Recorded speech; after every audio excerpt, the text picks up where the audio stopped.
Hi, folks. Welcome back to Harbor Me by Jacqueline Woodson. We are now up to chapter 14.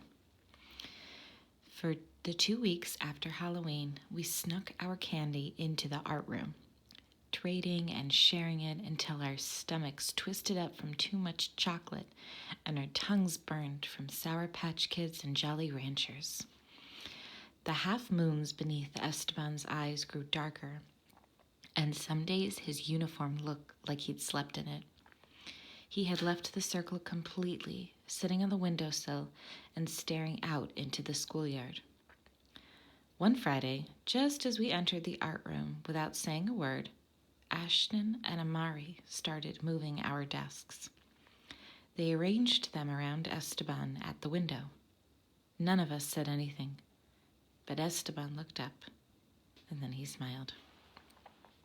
We took our seats in the new circle like it was just a regular Friday.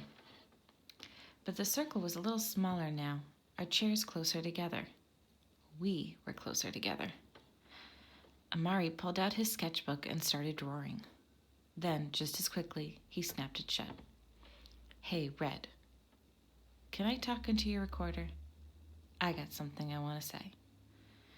Red is Amari's nickname for Haley, the narrator, because she has red hair. Sure.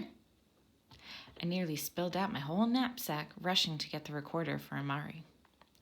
When I handed it to him, he turned it around and around in his hand. It's the button on top that starts recording me, right? I nodded. My name's Amari, he rapped. Rhymes with Atari. I'm old school like that. I'm so smooth like that.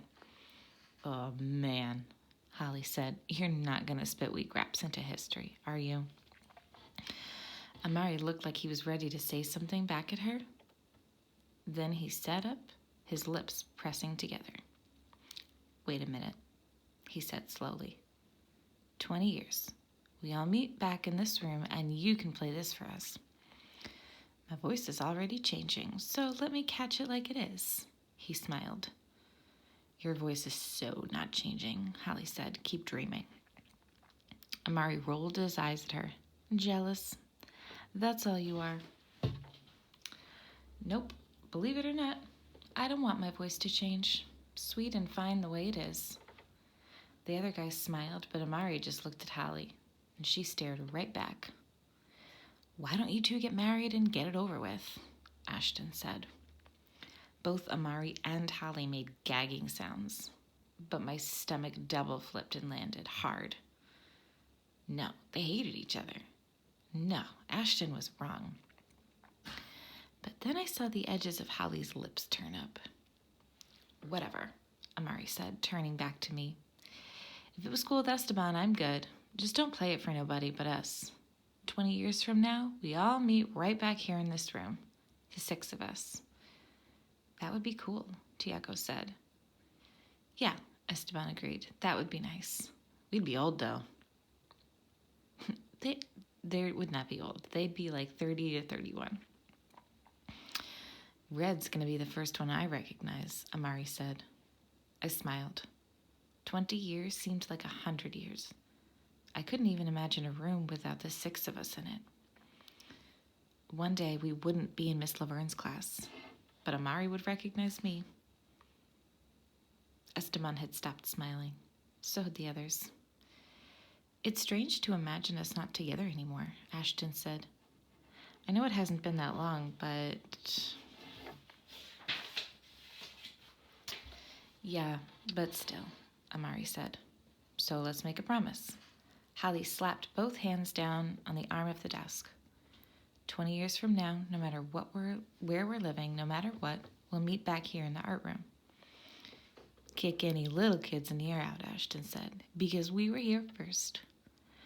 Amari held up the recorder, and Red will bring this and we'll all listen to ourselves. I nodded. The green light on the recorder was still on. It's recording us, I said. That's cool, Amari said. You think you can hold on to this thing for 20 years? Yeah, I said. It sounds corny, Ashton said, but it sounds really cool too, because mostly when you move away from someplace, you don't see the people again, and you don't even remember what they sound like. He got quiet, looked down on his lap and sighed. It was such a deep and heartbreaking sound.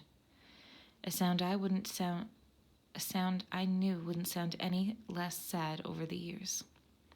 A sound I'd hear again and again, and remember Ashton, his head down, his hair falling over his forehead, his cheeks puffing out, his lips parting to exhale air.